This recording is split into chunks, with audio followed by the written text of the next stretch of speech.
Boa tarde. Boa tarde. Como vai você? Cada vez melhor. Cada vez melhor. Vamos ficar cada vez melhor. Boa tarde. E hoje, Primeiro dia da minha nova vida. Nova alegria. então agora eu vou pedir para todos fecharem os seus microfones para a gente dar início à nossa domingueira, certo? Obrigada. Sejam todos muito bem-vindos. É com muita alegria que a gente recebe vocês aqui, pedindo desculpas pelo atraso de hoje. Nós estamos fazendo uma mudança. A Domingueira E, ela foi abraçada, acolhida pela Federação do Amor Exigente. Então, nós mudamos o ID, mudamos a senha, mudamos a forma de acesso. Algumas pessoas tiveram dificuldade para entrar e a gente agora já está aqui juntinho para começar. Eu sou a Rosa, estou na Regional Interior do Rio de Janeiro, junto com o Ederaldo, que é o suplente da Regional. Hoje nós estamos recebendo o auxílio da Lu Sartori, que é a coordenadora do grupo Bezerra de Menezes, lá no Rio, e também a suplente da Regional Zona Sul do Rio de Janeiro. Antes de eu passar para a Lu, eu queria explicar a vocês que agora com essa nossa mudança, tem algum microfone aberto? Ângela, se você puder fechar o seu microfone, eu agradeço, por favor, querida. Eu queria explicar a vocês assim, um pouquinho dessa mudança, o quanto vai ser bom para a Domingueira. A Domingueira é um grupo de estudo, ela não é um grupo de partilha. Aqui nós não temos o sigilo, então nós não temos partilha também. A Domingueira ela é gravada, e essa gravação depois ela é distribuída. A FEAE vai colocar a nossa gravação no YouTube para que todos tenham acesso. Então, a importância da gente, se nós tivermos um tempo ao final para poder fazer perguntas para o nosso palestrante, a importância da gente entender que o que a gente está falando está sendo gravado, tá bom? Então, é diferente das nossas reuniões nacionais que acontecem às segundas, às quartas, às sextas e aos sábados. A Domingueira é um outro conceito. Nesse novo conceito da gente passando para a federação, a gente sabe que o Amor Exigente é um programa de qualidade de vida, ele é gratuito, ele não é cobrado nada para a gente estar aqui hoje, mas a gente tem custos, e esses custos, eles existem. Enquanto agora na federação a gente tem a pessoa da publicidade que foi lá desenvolver o post, a gente tem um site da federação, a gente tem uma estrutura de um pessoal lá no escritório que trabalha na retaguarda, né, acolhendo todo mundo do Amor Exigente, o custo do Zoom também. Então, a gente tem a sacolinha que a gente chama de sacola da gratidão. Eu vou pedir depois a Lu para colocar aqui no chat o link da sacolinha para que vocês tenham acesso. Então, assim, não é obrigatório, ninguém é obrigado a contribuir, mas a contribuição ela é muito bem-vinda, porque a contribuição ela vai continuar fortalecendo o trabalho do Amor Exigente, que é todo voluntário, né? Do presidente aos coordenadores de grupo, nós somos voluntários, mas para essa estrutura acontecer, a gente precisa ter pessoas atrás que estejam trabalhando efetivamente para o Amor Exigente, tá bom? Então, isso que eu queria esclarecer para vocês. Agora eu vou passar... Rosa, consegui entrar. Boa tarde. Boa tarde. Eu vou pedir só para você fechar seu microfone, por favor, tá bom? Obrigada, Tá bom, Lenira. vou fechar. A Valéria conseguiu para mim. Obrigada, seja bem-vinda. Então, agora eu vou passar para a Lu Sartori, que ela vai dar continuidade para a gente, tá bom?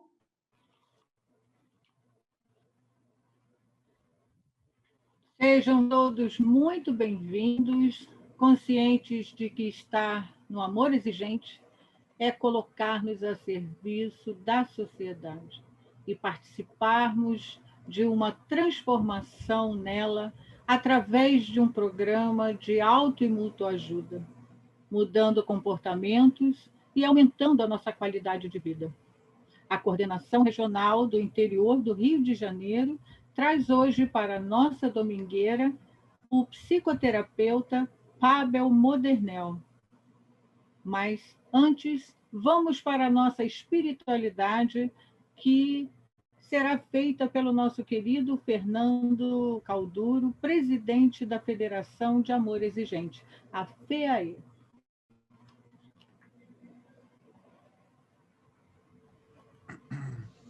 Então, nós vamos começar sem a música, não é, Rosa? É isso? Eu acho que eu consegui habilitar a música. Posso tentar?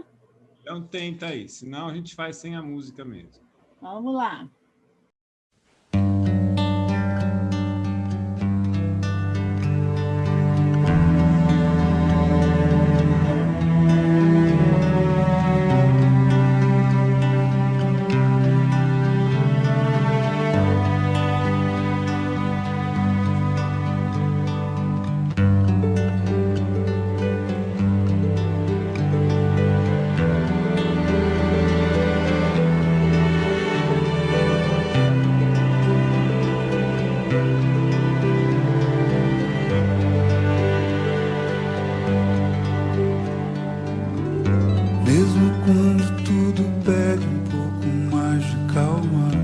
Até quando o corpo pede um pouco mais de alma, a vida não para. Enquanto o tempo acelera e pede pressa, eu me recuso, faço hora, vou na valsa. A vida é tão rara. Enquanto todo mundo espera a cura do mal e a loucura finge que isso tudo é normal,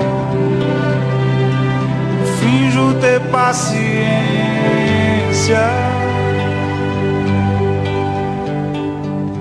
e o mundo vai girando cada vez mais veloz. A gente espera do mundo e o mundo espera de nós. Pouco mais de paciência.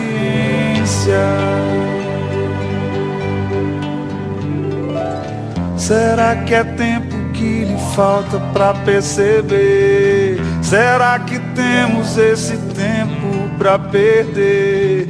E quem quer saber? A vida é tão rara, tão rara. Mesmo quando tudo pede um pouco mais de calma, até quando o corpo pede um pouco mais de alma, eu sei, a vida não para, a vida não para.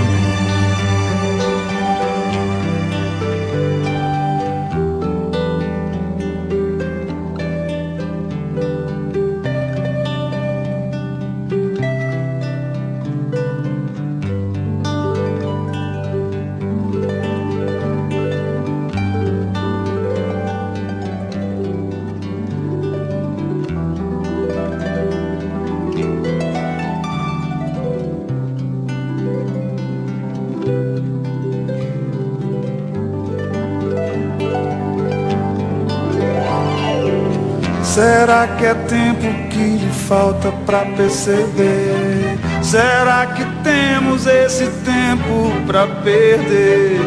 E quem quer saber? A vida é tão rara, tão rara. Mesmo quando tudo pede um pouco mais de calma, até quando o corpo pede um pouco mais de alma, eu sei, a vida é tão rara, a vida não para.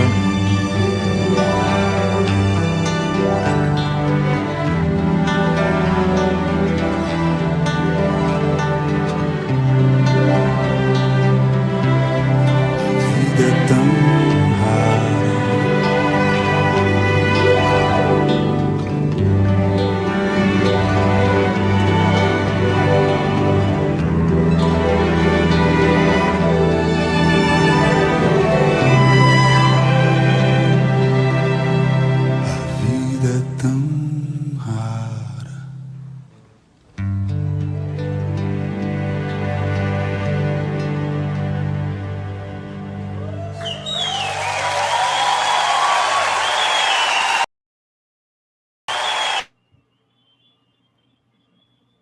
Pois é, amigos, Rosa pediu para eu fazer a espiritualidade justo hoje que estamos aí começando uma nova fase da Domingueira, nova fase não na reunião em si, mas na forma de nós divulgarmos, porque agora ela faz parte do hall de atividades da FEAE. Apesar de continuar tudo como estava sendo antes, entendi que nós poderíamos atingir mais pessoas através do nosso site, e eu tenho certeza que isso vai acontecer. É claro que hoje é o dia da mudança, então a gente sentiu toda esta diferença, mas, de repente, a Rosa pediu para que se pensasse na espiritualidade no tema paciência. E estamos aqui pacientemente esperando a palestra do Pavel, para que a gente abra os nossos corações e para que a gente perceba isso que o Lenine falou. O Lenine é o compositor desta música, lá no século passado, 1998, 99, ele compôs essa música, e já falando sobre um mundo que estava rodando rápido demais, e as pessoas já estavam sem percepção dos verdadeiros valores a serem realmente vivenciados. E então ele fazia esta proposta, né? Um pouco mais de calma, porque a vida é tão rara, não é? Chega um momento que ele nos pede até para a gente ir na valsa. E eu penso que é realmente uma atitude muito importante. E vejam, passados 20 anos da composição da música, de repente, o mundo nos fez ficar mais calmos, o mundo nos fez ficar em casa, o mundo nos fez, num domingo de carnaval, vir na Domingueira da Rosa e do Ederaldo. Por quê? Porque está tudo diferente, porque nós fomos obrigados a ficar um pouco mais reclusos, e deveríamos ter ficado um pouco mais calmos e um pouco mais pacientes. Mas depois de um certo tempo, o que a gente está notando? Que estamos impacientes. Eu não vejo a hora de voltar para isso, eu não vejo a hora de abraçar, não vejo a hora de ir no carnaval.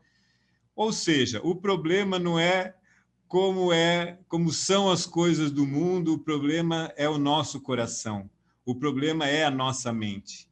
E nós precisamos ficar mais calmos. E então esta é uma proposta de espiritualidade do amor exigente. Vejam, a calma e a paciência, elas são realmente algo muito importante a ser alcançados, e não é agora, é na nossa sociedade de sempre. Paulo Apóstolo escreve 2 cartas para 2 comunidades diferentes, aonde ele ressalta a paciência. Para os coríntios, ele fala em determinado momento, naquele hino do amor, que o amor é paciente, que o amor é bondoso. Ou seja, se nós realmente vamos vivenciar amor e exigência, nós precisamos também praticar a paciência. E em outro momento, nos Gálatas, ele diz e descreve alguns frutos do Espírito na vida dos homens. E aí ele cita novamente a paciência como sendo um fruto do Espírito. Então, queridos amigos, joelhos no chão, para que nós possamos exercitar também esta virtude da paciência, em especial nós que temos em nossas famílias dependentes químicos, ou que estamos lutando e buscando um novo comportamento de vida não codependente, precisamos ter paciência. O amor exigente é homeopatia. São aquelas pilulinhas que nós tomamos e esperamos bastante tempo para que elas possam fazer efeito. Não é aquele antibiótico alopático que você toma e cai duro para trás e mata o bicho na hora. Nós somos homeopatia, ou seja, para o amor exigente funcionar e dar certo, e ele funciona e dá certo na minha vida há 19 anos, é preciso ter paciência. E agora chega da paciência de vocês me ouvirem e vamos partir para o que interessa.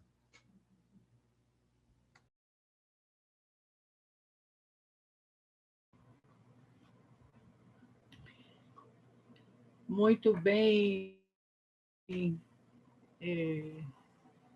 explicado sobre a paciência, né? Essa reflexão tão bonita que o Fernando nos fez agora. E agora, meus queridos, vamos trazer o palestrante dessa tarde, né, que é o psicoterapeuta Pavel Modernel, que nos traz um tema muito interessante, o consumo problemático de drogas, uma interrupção de mudanças de curso. Vou pedir que ele se apresente para nós a partir de agora.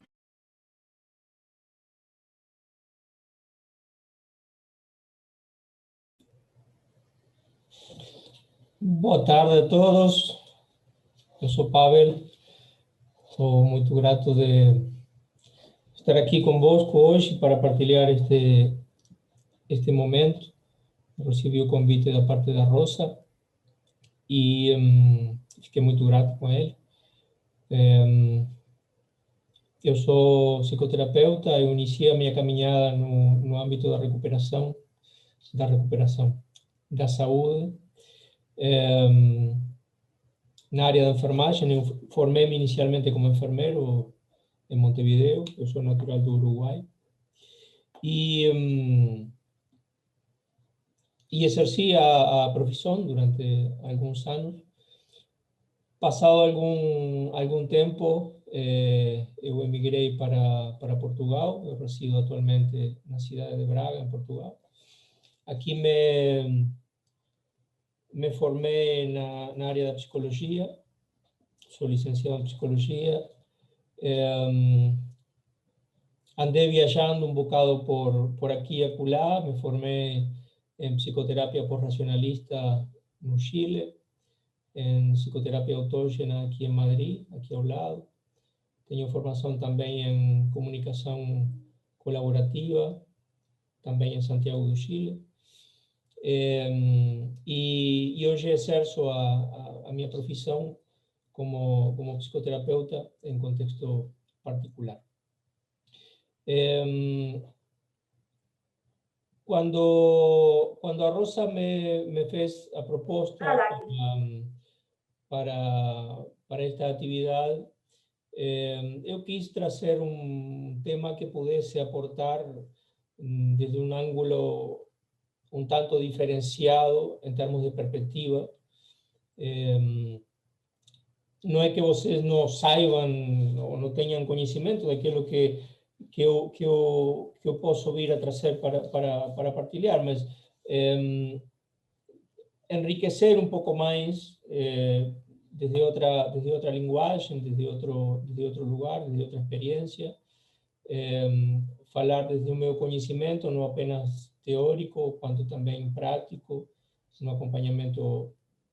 nos acompanhamentos que eu faço, e abrir o olhar, não é? Eu estou mais acostumado a ter uma atitude mais interativa com as pessoas, muito mais do que ser um monólogo, não é? Eu gosto mais da interação. É mais arriscado, mas ali é que está o pique, não é? E eu gostaria que, ao longo da nossa conversa, que fosse mais uma conversação do que propriamente uma palestra, não é? Quem tenha a necessidade de intervir, de fazer alguma pergunta, de colocar alguma questão, mesmo se eu não me fiz entender em alguma questão que coloquei, por favor, ou abram o microfone ou peçam a palavra. Não sei se alguém irá coordenar isso, mas eu gostaria que tivéssemos algum grau de interação, até porque isso nos enriquece muito mais. E eu vou tendo um feedback da vossa parte, e ajuda também a vocês a manterem-se um pouco mais atentos, e a mim, colaboram comigo no sentido de eu também ir conseguindo relacionar aquilo que vou dizendo com as vossas inquietudes, ok? Portanto, eu gostaria que se tivéssemos essa possibilidade, se alguém tem o desejo de participar, de aportar alguma coisa, ou mesmo de discordar comigo, estejam plenamente à vontade de o fazer, eu vou agradecer muito isso. E eu gostaria de começar mesmo pelo básico nesta questão, porque o Luiz Fernando disse uma coisa, o problema não é como são as coisas, não é? Sino como somos nós em relação a elas. Eu digo isto mesmo algumas vezes de outra maneira, não é?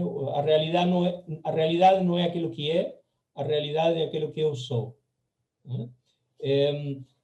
E isto é muito interessante porque isto nos sitúa em um âmbito que tem a ver com como nós, seres humanos, relacionamos-nos com os eventos da vida. Né? E dizia, eu quero começar mesmo pelo básico, porque estamos falando do ser humano e estamos falando de experiências de vida, né? Que acontecem, evidentemente, no ser humano, que não é um sujeito a parte de um contexto, okay? Não é um sujeito que está fora de um determinado contexto.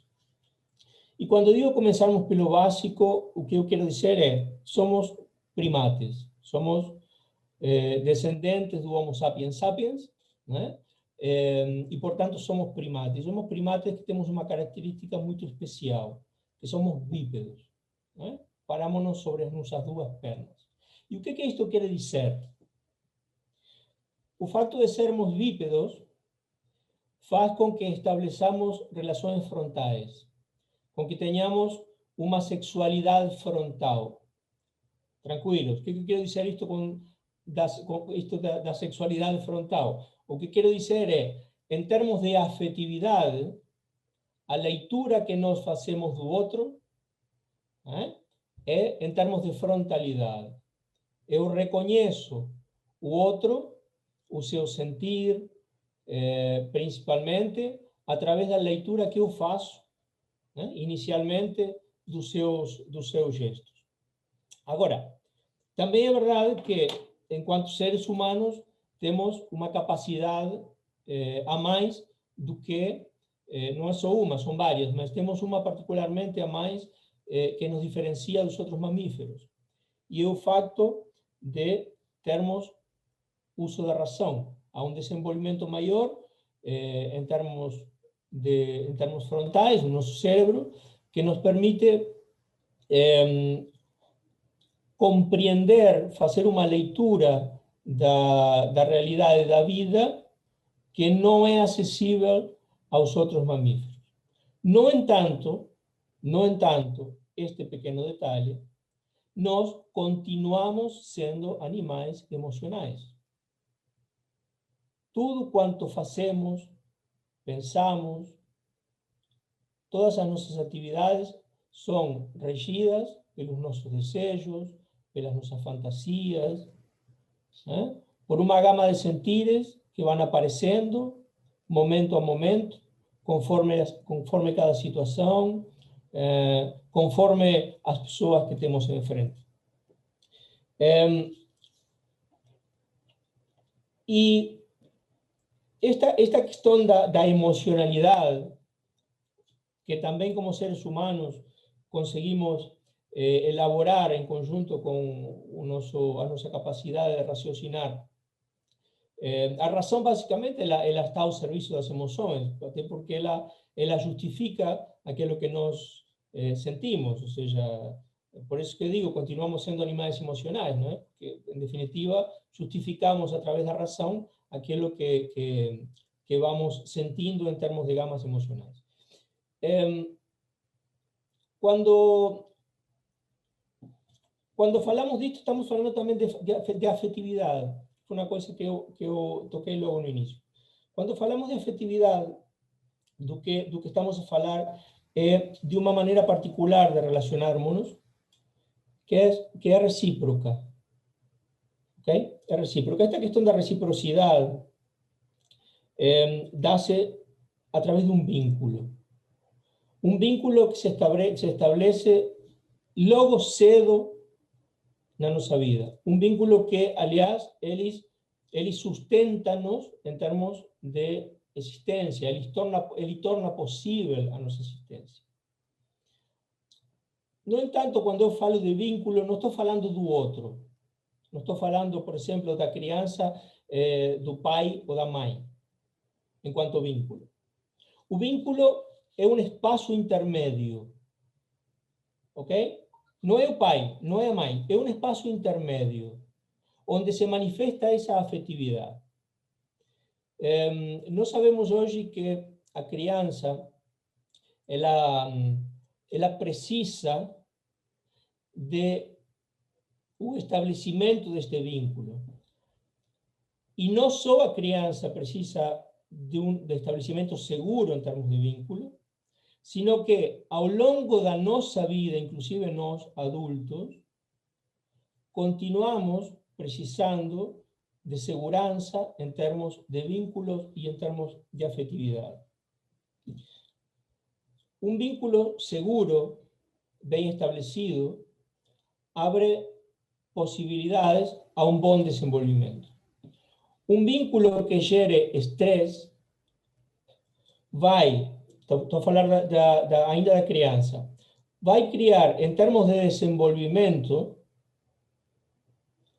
com um significativo, quando digo significativo, o que estou dizendo é com alguém que em determinado momento da nossa vida significa qualquer coisa de importante e que vai ir mudando ao longo da nossa vida. Quando somos criança, ora é a nossa mãe, ora é o nosso pai, ok?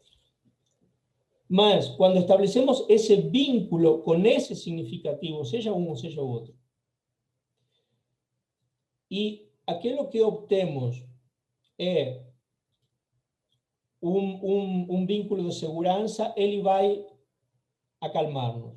Vamos a obter desse vínculo uma certa calma, que é o resultado da experiência dessa segurança. Quando o vínculo ele não é um vínculo seguro, é um vínculo dubitativo, é um vínculo que, por vezes, causa ou é motivo de certa reclamação, de certa irritação. Esse vínculo vai gerando pontos de estresse dentro de nós, no nosso interior. Quando falo do interior, estou falando de níveis emocionais, de níveis inconscientes, onde vão acontecendo coisas que nem sequer nós, enquanto adultos, temos acesso no nosso cotidiano. ¿No? É o que normalmente em algumas outras perspectivas se chama de inconsciente. ¿No? Quando falamos de inconsciente, falamos de emoções. Quando falamos de emoções, falamos de inconsciente. Falamos de um processo automático que simplesmente acontece, ¿no? Independentemente da nossa vontade. Então, em fases tempranas do nosso desenvolvimento, vão se alicerçando um conjunto de representações afetivas inconscientes ou tácitas, emocionais, vão se acumulando, vão se almacenando dentro de nós. Esse conjunto de experiências emocionais vão nos acompanhar ao longo da nossa vida toda, ok? Um vínculo seguro estabelece calma, gera serenidade, gera um vínculo inseguro, isto simplesmente para simplificar, o que nos vai gerar é estresse. Ora, nós, ao longo da nossa vida, se geramos um ou outro tipo de vínculo, o que vamos ir experimentando são modos diferentes de experiências com os outros e com as próprias experiências nossas, que vão estar marcadas ou por âmbitos de segurança ou por âmbitos de insegurança ou de estresse. Estou me fazendo entender até agora por onde quero ir? Faz Sim, sentido isso que sim, estou dizendo? sim, Faz sim, sentido? tranquilo. Ok. Estamos tentando construir uma ideia evolutiva. De quem? De nós. Era interessante que, na medida em que eu vou falando convosco, pudesse cada um olhar para si, olhar para a sua própria história, olhar para a sua maneira, em termos de desenvolvimento disto que estamos tratando agora, que tem a ver com como se establecem estes vínculos desde edad temprana. Por que isto é importante? Porque há determinados pontos desenvolvimentares na nossa vida onde, conforme a característica do vínculo que tenhamos establecido en edad temprana, irá facilitar ou irá entorpecer certos momentos. ¿Ok? E não é por acaso que a adolescência é um desses pontos, em termos de desenvolvimento, onde há determinadas derivas que conduzem a um ou a outros caminhos. A adolescência é um ponto, não é um ponto de quebre, porque não há nada que se quebre na nossa linha de desenvolvimento, mas é um ponto que marca uma diferença substancial a nível orgânico e a nível mental. Nós começamos a deixar de ser as crianças que fuimos e começamos a experimentar uma coisa que ainda não conhecemos, mas que observamos a nossa volta, principalmente naqueles que estão mais perto de nós, que tem a ver com tornarmos-nos adultos. Ok? O facto de tornarmos adultos, eu adorava, quando era criança, chegar a ser adulto, né? Agora que sou adulto, adoraria voltar a ser criança. Mas a verdade é que, em termos de aquele momento é um momento de profunda crise. Por quê? Porque se abre uma coisa que na nossa sociedade e culturalmente, vai lá, não é? A gente quase que tem medo daquilo, não tem a ver com o nosso futuro. Não é por acaso que antes já entrando ali nesse período da adolescência, alguns começaram a ouvir e o que vai ser do teu futuro, o que vais estudar, não é? Que carreira vais seguir, em que vais trabalhar. São momentos de decisões. Só que nesse momento debatemos entre aquilo que ainda somos, mas estamos deixando de ser, e aquilo que começamos a ser. Eu falava no início da representação em termos emocionais com que partimos do nosso verso. Quando o vínculo é seguro, ele dá-nos segurança em termos de desenvolvimento. Quando o vínculo é inseguro, inestável, ele gera-nos estresse em termos de desenvolvimento. Quando chegamos à nossa adolescência e de repente encontramos em momentos de grande tensão, nós haveremos de...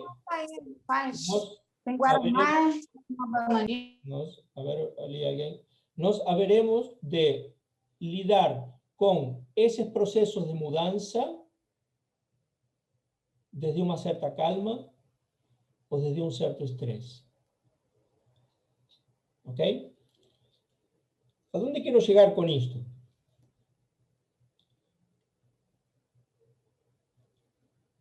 Independentemente aqui não há certo ou errado. Mesmo que no nosso início, em termos de desenvolvimento, tenhamos tido características desenvolvimentares de insegurança e de estresse, o facto... A questão não passa pelos nossos pais terem feito bem ou mal as coisas. O facto de termos processado ou de processar em um determinado momento da nossa vida, que pode ser na adolescência ou pode ser em algum outro momento mais à frente, um determinado momento de mudança, desde um certo estresse, não quer dizer que seja culpa de alguém. Ok? Eu falei do vínculo enquanto espaço, características do vínculo. Uma forma que emerge, uma característica que emerge do encontro de duas pessoas. Estou a conseguir passar a imagem do que quero dizer? Sim? Ok. Aqui não há certos ou errados, aqui não há culpáveis. E esta ideia que eu vou passar, eu gostaria que tomassem nota dela e metessem-se-la bem dentro do coração. Todos nós, independentemente de cometermos as maiores asneiras na nossa vida, o que procuramos sempre é acertar. Os nossos pais, mesmo tendo cometido grandes erros em algum momento das nossas vidas, eles, tudo o que fizeram, o fizeram por acertar. Vocês, procurando acertar. Vocês, pais, tudo o que fizeram pelos vossos filhos, em um determinado momento da vida deles, e agora, mesmo errando, procuraram acertar em todo momento. Por quê? Porque aquilo que fizeram, o fizeram desde o melhor lugar, desde onde sabiam fazer as coisas. E o único lugar possível. Porque é que se alguém tivesse uma outra maneira de poder fazer as coisas, certamente o faria. Só que há um conjunto de experiências que quase como que formam uma espécie de núcleo mental, que vai, de alguma maneira, determinar o curso, as características do curso do nosso desenvolvimento. Ok? Então, e agora indo de encontro, até para não me alongar muito nestas questões, que são mais teóricas. Isto é simplesmente para assentar desde onde estamos falando, o que queremos dizer. Ok? Quando nos aparece no seio da família alguém com uma problemática de consumo de drogas, eu gostaria que pelo menos 4 pessoas me respondessem de maneira muito sucinta. O que vocês veem em aquela pessoa, em aquela situação? Rosa. Então, a minha pessoa, eu estaria vendo assim, onde foi que eu errei? A primeira coisa que viria, não o outro, né? Assim, onde foi que eu errei? Aonde foi que eu deixei de ver o que estava acontecendo, né? Normalmente a gente começa por aí. Vou deixar outras pessoas que se colocarem. Ok. Irmão. Eu vejo a infelicidade do outro. A infelicidade entendeu? do outro. Ok. Mais alguém? Como eu poderia ajudar se eu não estou preparado no momento para dar esse auxílio? O que eu devo fazer? Mais alguém? Ok. Eu ia perguntar mais. Mais alguém aí? Eu Sim, diga. eu me sentia culpada, né? E sem ação, sem saber o que fazer. Ok. Ok. Dina? Eu ia pensar em inventar um jeito de ajudar aquela pessoa, algum lugar para levar, algum tratamento para ela fazer. Eu ia pensar uma coisa assim, como tirar ela daquela situação. Mais alguém? Eu me vi... É um sofrimento muito grande para os pais, entendeu? E aquela pessoa não aceita você ter um tratamento que não é louco. Enfim, é muito sofrimento, principalmente para a mãe, entendeu? Que está ali no dia. Por que os pais sofrem? Porque vê o filho naquela situação. Uhum. E o que vê do filho naquela situação? É ver que você não está podendo ajudá-lo, entendeu? Porque ele não aceita. Então, é muito difícil, entendeu? Uhum. Ok. Eu acho que... Mais um só, a ver. Eu perguntaria o que fiz, o que levou a meu filho para consumir. Ok.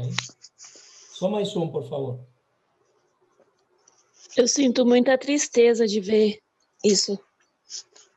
Ok. Muito bem. Eu me sinto impotente diante desse problema. Uhum. Ok, bem. Vamos ficar por aqui. Todo aquilo que vocês falaram, todo aquilo que vocês expressaram, interessante que o expressaram desde uma emoção. Alguns falaram de impotência, outros falaram de culpa, outros falaram de tristeza. Vejam como aquilo que eu disse inicialmente, em relação, vamos iniciar da base da questão. A nossa base, em termos de decisões, de pensamentos, são sempre emocionais. Somos movidos, movimentados pelos desejos, pelas fantasias, em relação às coisas. E outra coisa que eu disse logo no início, tinha a ver com o vínculo e com a afetividade. Uma coisa que eu não disse ainda é que cada um de nós tem uma maneira particular, muito própria, de processar as suas experiências. Este processo tem por base aquelas fases iniciais em termos de vínculo. Mas não se explica apenas e tão só por isso, porque seria uma relação muito causa e efeito. E nós somos bastante mais complexos que uma relação causa e efeito.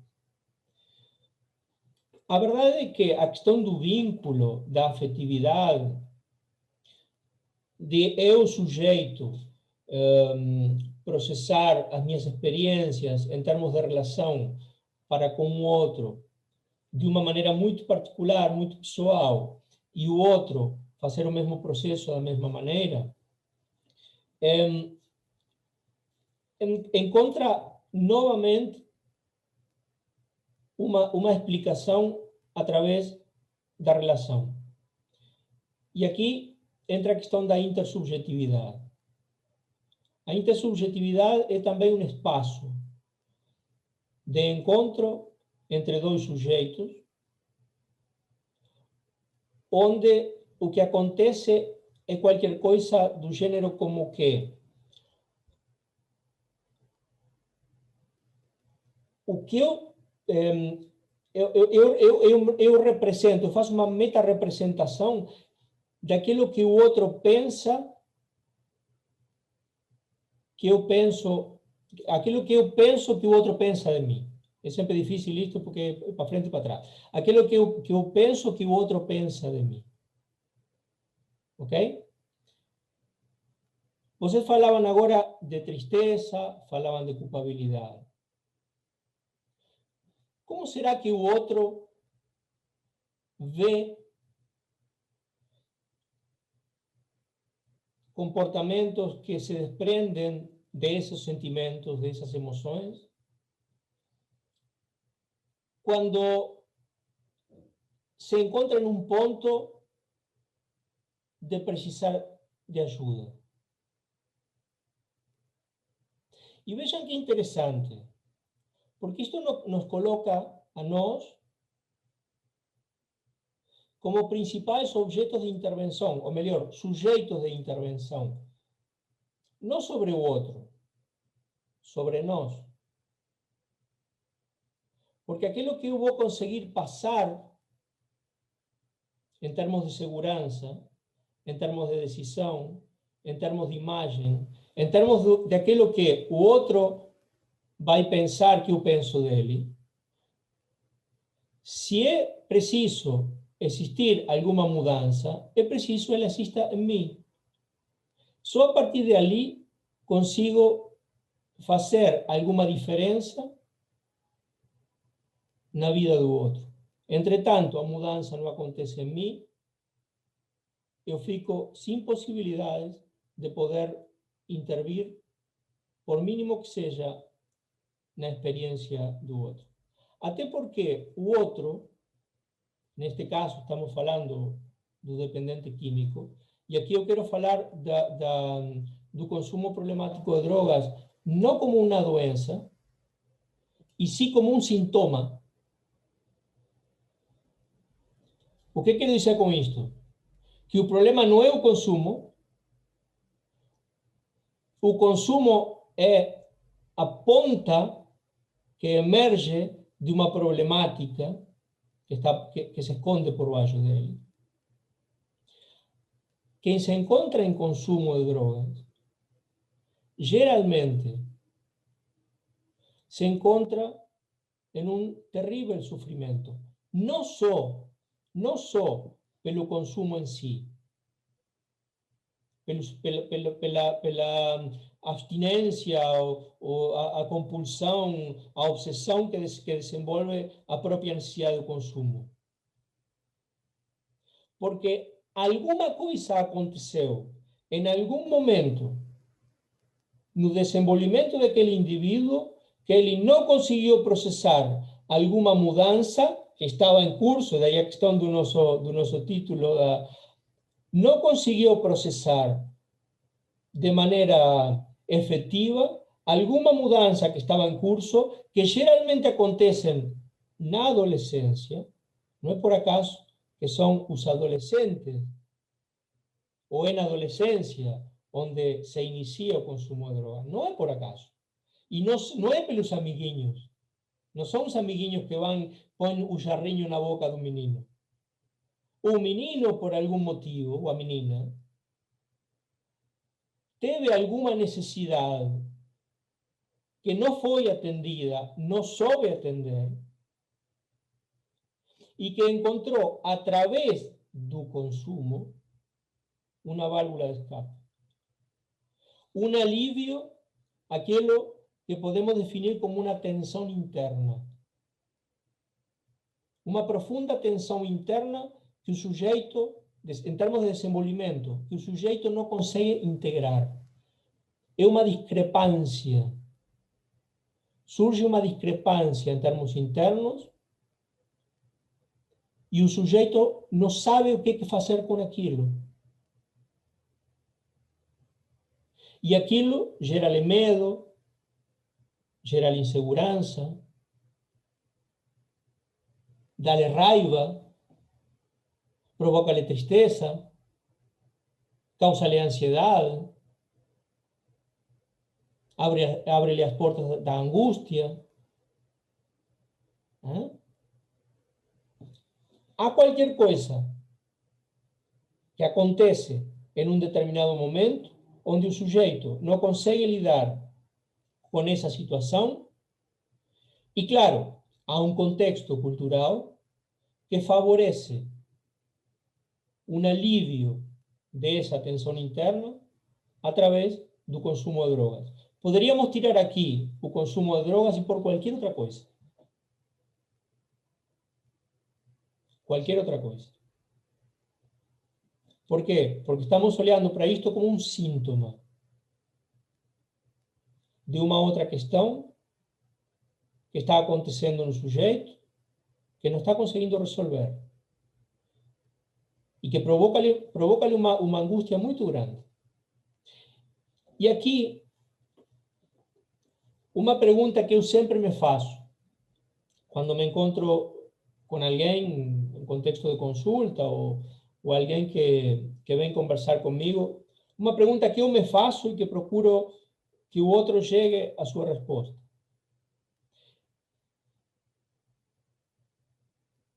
Tudo aquilo que me passa, tudo aquilo que se passa comigo, me passa em relação com algo ou com alguém. Lembra-se que falei da intersubjetividade?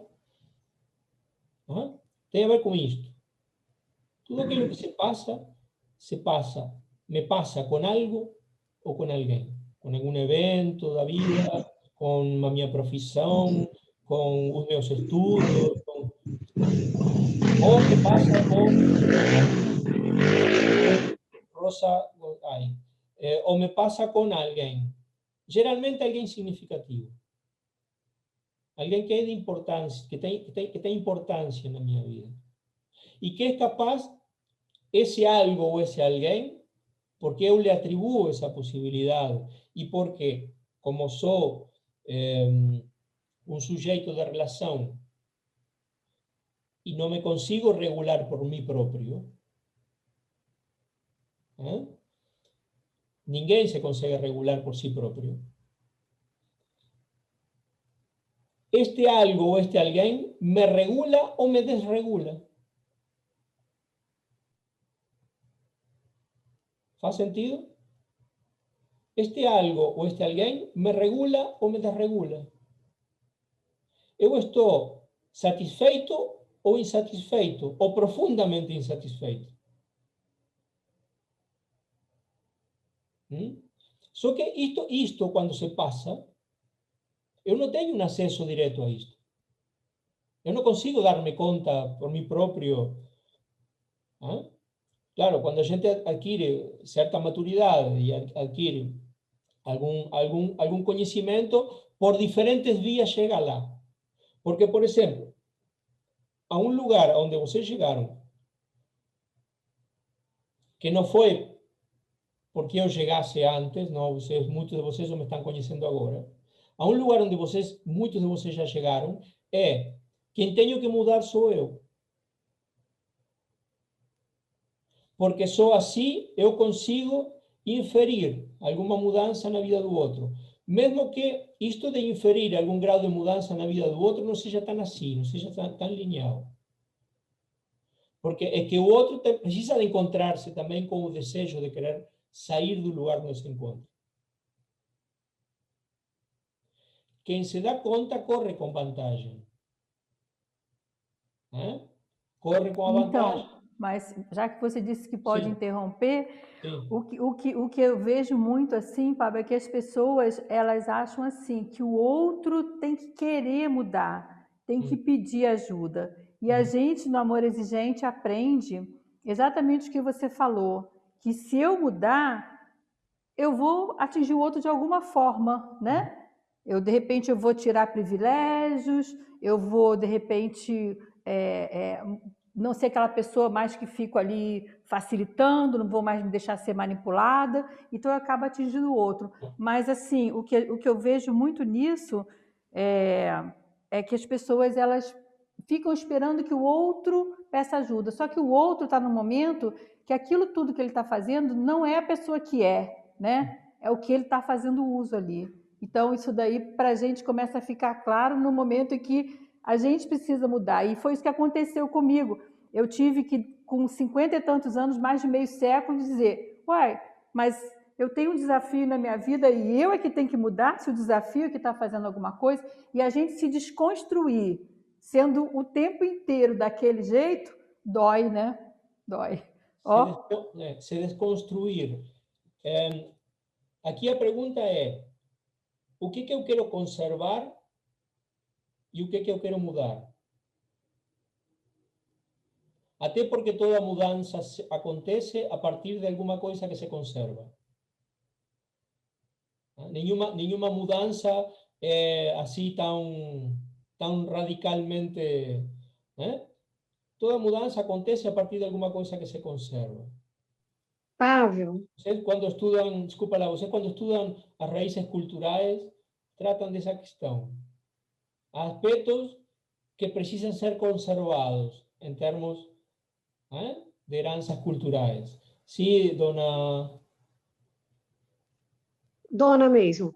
Sim. Então, essa semana eu tive uma resposta da clínica onde meu filho está e eu me senti muito feliz porque ele pode não estar assimilando ainda o tratamento, mas em cima do amor exigente, eu já comecei a mudar em muitas coisas que ele já começou a perceber. Então, eu vejo que é muito por aí. Se eu não mudo, o outro não vai mudar. Então, ele já começou a identificar que certas coisas vão ser diferentes. Se ele não se adaptar, ele vai ter que dar um jeito de mudar. Então, é bem por aí mesmo. A gente mexe com a estrutura, com a nossa estrutura primeiro, para depois conseguir atingir o outro. Obrigada. E o que a gente trata quando faz isso é o vínculo. Muda, altera as regras desta tal intersubjetividade. E o outro passa a perceber inconscientemente, isto se processa inconscientemente, o outro passa a ver que, ou a perceber, que aquilo que eu penso dele é relativamente diferente àquilo que eu pensava. Aquilo que eu sinto sobre ele é substancialmente diferente a como eu sentia.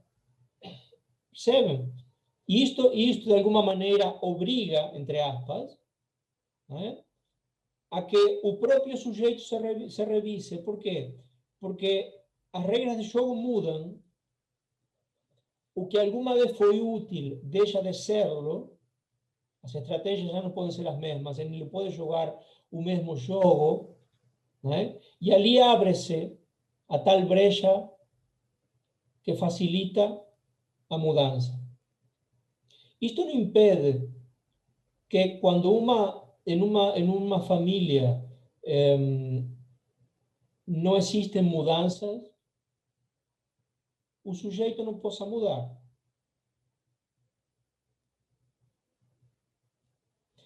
Tanto quanto não facilita que, existindo mudanças em uma família, o sujeito vai mudar. Por isso eu digo, sim, ok, eu consigo influenciar, mas as mudanças acontecem nele a partir do encontro com uma necessidade interna. Mesmo que essa necessidade seja inicialmente pautada por essa mudança em termos de regras de jogo, que abre essa brecha onde é mais provável introduzir novas ideias, novos conceitos, uma nova perspectiva em relação a si próprio.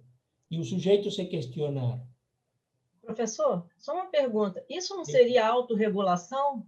Eu me confundi, porque o senhor no início estava falando que você não se regula por si próprio. Sim. Mas quando você fala que ele se revisa, eu posso entender que por uma necessidade interna... Autorregulação, sim, a autorregulação existe, claro que existe. Sim, sim, mas ela não acontece como um acaso independente do contexto. Entendi. Nesse sentido, eu quero dizer que a gente não se regula por si próprio. Não é? Entendi. O outro me regula ou me desregula. Depende de um contexto, né? Essa revisão de um espaçamento que ele tem interno a partir de algo, de um comportamento do outro. Exatamente. Vamos dizer assim. Exatamente. Né? Exatamente. E aqui entra uma questão bem bonita, menos trágica, que tem a ver com o amar. Não o amor como coisa mais abstrata, não é? Sino o amar como coisa concreta que se faz, que é possível de se fazer, de baixar a terra e de estabelecerlo como um modo de vínculo, como uma maneira de vinculação. como uma característica desse espaço de intersubjetividade. E eu, quando falo do amar, evidentemente não estou falando do amar romântico, né? Hoje é dia de São Valentim. Não estou falando do amar romântico. Estou falando do amar em termos de sentir-me visto e de ver o outro. Na legitimidade de ser quem é. Na convivência comigo. E eu na convivência com ele. Há uma anedota muito engraçada. Uma criança, um certo dia, chega em casa e diz para sua mãe: mãe, eu acho que a professora não me quer. Mas, por que dices isso, Humbertito? Ela não me quer, eu não quero ir mais à escola, mãe. A professora não me quer. Mas, Humbertito, ela gosta de ti, como vas a dizer que ela não? Não, mãe. Por que, Humbertito? Por que tu dices que a professora não gosta de ti, que já não te quer? Porque sempre que ela faz uma pergunta e eu levanto a mão, ela nunca me dá a palavra.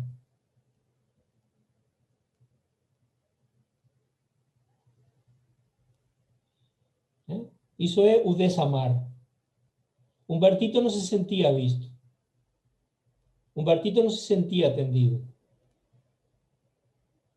Humbertito se sentia só. Alguém que em algum momento, se calhar, deu-lhe alguma importância, em outro momento deixou de dar-lhe. E deixou de vê-lo. E Humbertito teve essa experiência.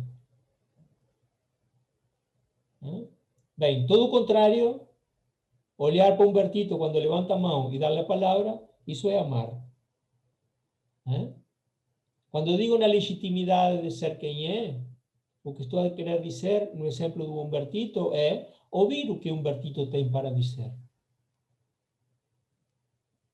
Humbertito não é um chato que tem que calar a boca. Mesmo que seja uma criança. E principalmente quando é uma criança. Uma mania muito de nós, os adultos. Cale-se, não seja chato. Não está bem que estou ocupado. Tenho coisas importantes que fazer agora. Você está sempre ali incomodando. Não fazemos isto por maldade. Aquilo que eu dizia no início. A gente não diz estas coisas, não faz estas coisas, não tem estes comportamentos porque não gosta das pessoas. Mas muitas vezes inferimos experiências a través desses comportamentos, experiências de solidão, de tristeza, de abandono, de desamparo, de não se sentir ouvido, de não se sentir atendido. A nossa cultura ocidental é muito perversa nesse ponto. Somos muito pouco cristãos para os cristãos que decimos que somos. Negligenciamos permanentemente o outro. Fazemos-lo dentro da nossa família e fazemos-lo socialmente. Estigmatizamos as pessoas, colocamos-lhes rótulos. E isso, a única coisa que gera é raiva. A única coisa que gera é angústia. A única coisa que gera é revolta. Em quem fazemos isso. Mesmo não querendo ser maus. Porque eu acredito, não fazemos isso por maldade. Fazemos-lo porque às vezes não conhecemos outra maneira de poder fazer as coisas e não levamos em conta esta possibilidade, porque estamos muito ocupados conosco, mas estamos ocupados conosco num sentido superficial, porque se estivéssemos ocupados conosco num sentido de profundidade, também não fazíamos estas coisas. Estamos ocupados conosco num sentido de superficialidade. Estamos preocupados com o trabalho, estamos preocupados com pagar as contas, estamos preocupados com essas coisinhas que, no fim das contas, não são nada, absolutamente.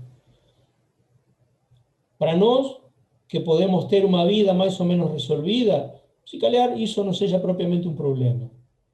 Para nós, que se calhar tivemos, em termos de desenvolvimento, não muitos acidentes, se somos tratados assim, até ficamos assim meio tristes, não gostei de fulano, mas resolvemos logo porque temos uma certa comodidade que nos facilita, que nos dá essa possibilidade. Mas é que não todo mundo tem essa possibilidade.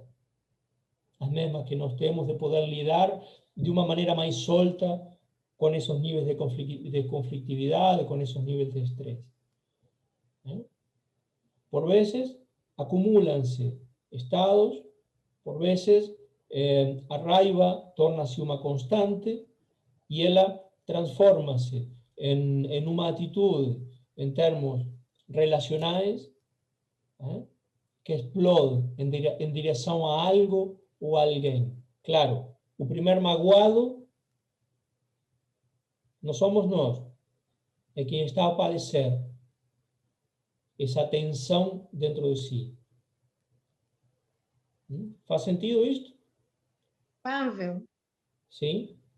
Quem está a falar? Dona. Sim. Que nível de inteligência emocional que se precisa ter para conseguir conciliar tantos sentimentos? É muito confuso, é muito complicado, mas a gente consegue.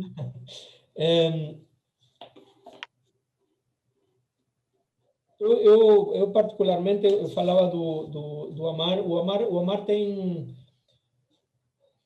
O amar é ver o outro na sua legitimidade, sendo quem ele é, na convivência comigo.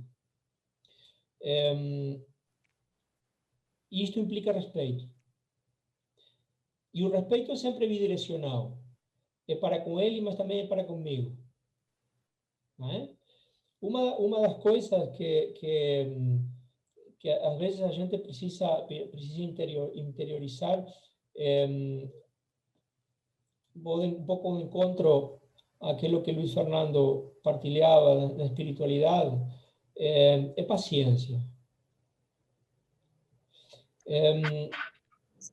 Nenhuma mudança acontece de repente. Ninguém de repente consegue levar em conta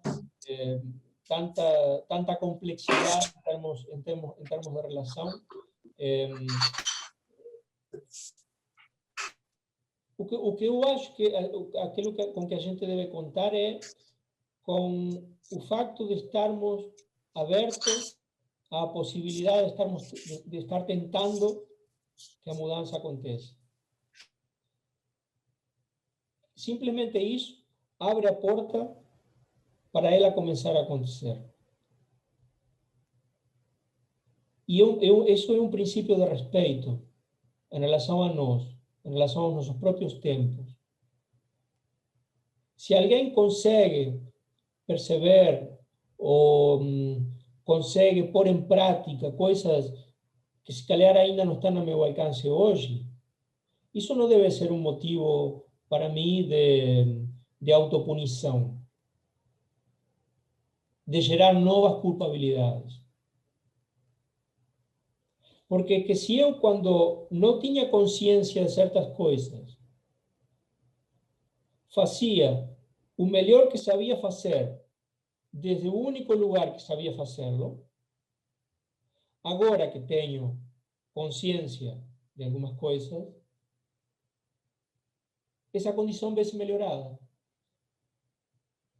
Mas eu estarei sempre tentando fazer o melhor que posso fazer desde o melhor lugar que sei fazer. É que não há outro. É a única possibilidade e é a minha. mesmo no erro, mesmo no equívoco, no pior dos equívocos, mesmo ali, se eu tenho consciência disto, eu poderei ter a suficiente tranquilidade e a suficiente paciência para comigo, de saber respeitar meus tempos e sentir-me firme nos passos que estou a dar. Porque a mudança está a acontecer. E ela é sempre gradual.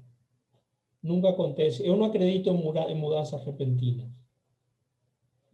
Não acredito em mudanças repentinas. Parece-me mais venda de imagem.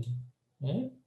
Alguém muito necessitado de ser aceite por uma comunidade determinada de pessoas, de repente, parece que por arte de magia passa a comportar-se de uma maneira totalmente diferente. Isso não é genuíno. Geralmente não é genuíno. Não quero generalizar. Não gosto de fazer. Mas geralmente não é genuíno. Geralmente ali o que há é uma necessidade novamente, de profundo desconforto, né? Que toma esse rostro como caminho, que se acredita no momento que poderá abrir a possibilidade de sentir-se acolhido, de sentir-se visto, de sentir-se querido, mas isso não é legítimo. Portanto, esse sentir-se dessa maneira não irá acontecer. As mudanças, quando elas são verdadeiras, elas são graduais. Elas vão acontecendo ao longo do tempo, com base naquilo que se quer conservar. Não sei, já estou falando há quase 1 hora.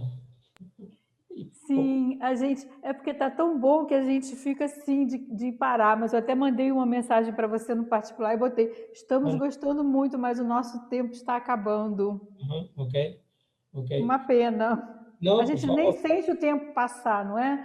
Mas existe essa coisa de que a gente, né, precisa obedecer esses tempos, essas regras, né? A vida é feita de regras. Não há problema nenhum. Eu apenas gostaria, então, de deixar como mensagem última que tenhamos um pouco mais em atenção esta complexidade do ser humano, nos seus vínculos, nas suas relações, no nosso rol, no nosso papel nelas. De que maneira eu posso, sem esperar grandes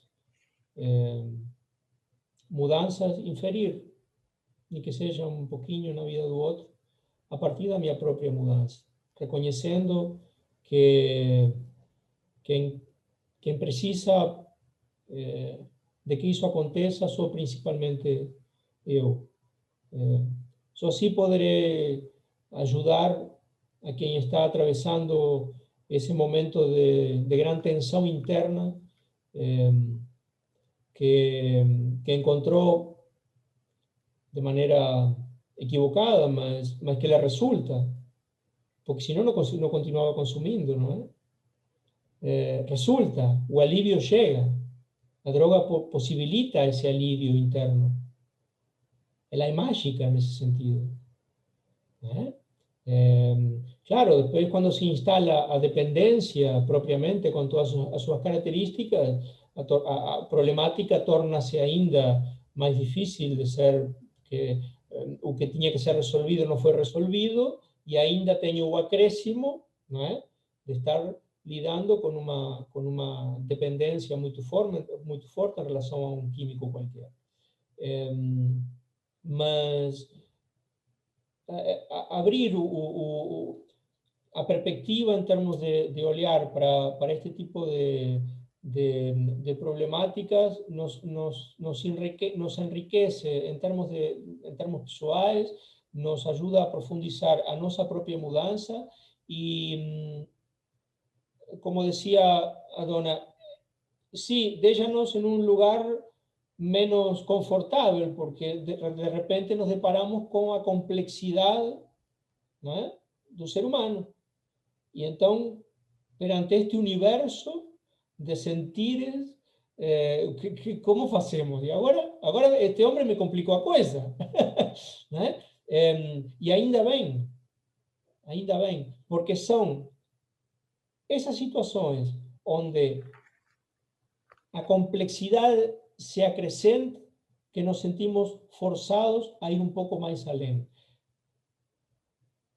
Em muitos casos, em aqueles onde o sucesso da recuperação acontece, eu me atreveria a dizer que, graças a essa experiência que o dependente químico teve com a substância e ao lugar onde chegou, foi que possibilitou-lhe abrir-se a porta para uma compreensão muito mais profunda de si próprio. Ou seja, o sintoma, quando bem aproveitado, ele é a chave que abre a porta. A questão é aproveitar bem o sintoma, não é? Porque é a chave que abre a porta. É quem denuncia o mal-estar. Quem diz, aqui passa-se alguma coisa que precisa ser atendida. E fazê-lo desde o melhor lugar que sabemos fazê-lo. Sempre nesta atitude de amar o outro, de ver o outro e de acolhê-lo na legitimidade de ser quem é, na convivência com cada um de nós. Obrigado. Pablo, muitas graças. Eu estou aprendendo espanhol, qualquer dia eu vou estar falando aqui. Então, eu queria agradecer muito a você, no domingo, de estar aqui com a gente. Agradecer a sua esposa, uma gracinha que está ali também, que está cedendo você aqui para a gente nesse momento, deixando de aproveitar esse domingo, não é? Mas, assim, o voluntariado, se doar isso, né? É assim, eu vejo como uma forma de amor que você está dando para a gente, esse momento que você está aqui. E eu tenho o hábito de anotar uns pontinhos do que é falado. Nossa, você falou tanta coisa boa, mas eu peguei logo aquilo que todos nós, independente de fazermos as maiores asneiras da nossa vida, tudo que fazemos, a gente está procurando acertar.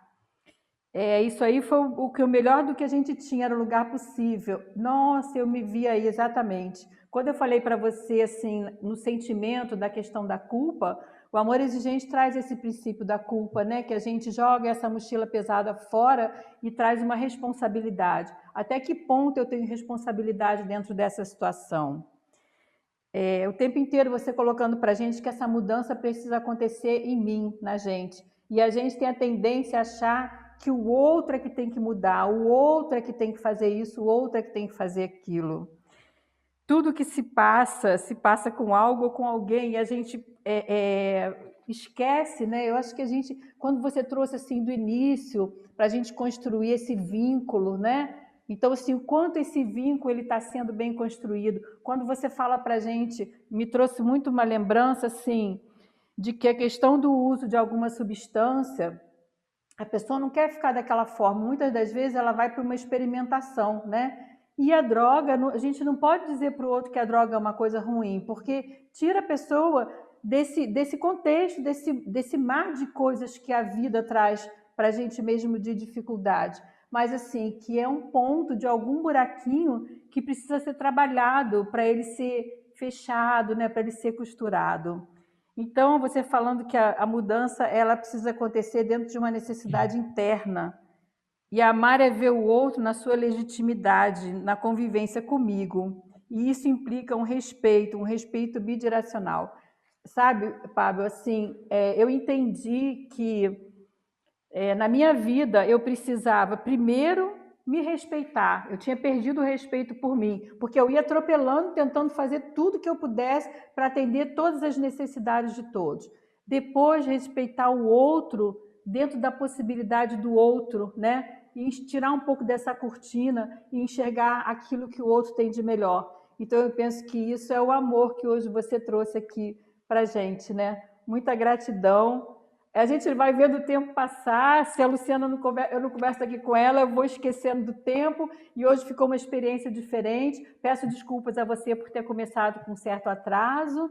Então, a gente vai finalizar aqui agora a gravação, para a gente dar uma continuidadezinha, que aí já fica uma parte que é mais, assim, vamos dizer, pessoal, né? A gente sai para uma... Tá bom? Muita gratidão.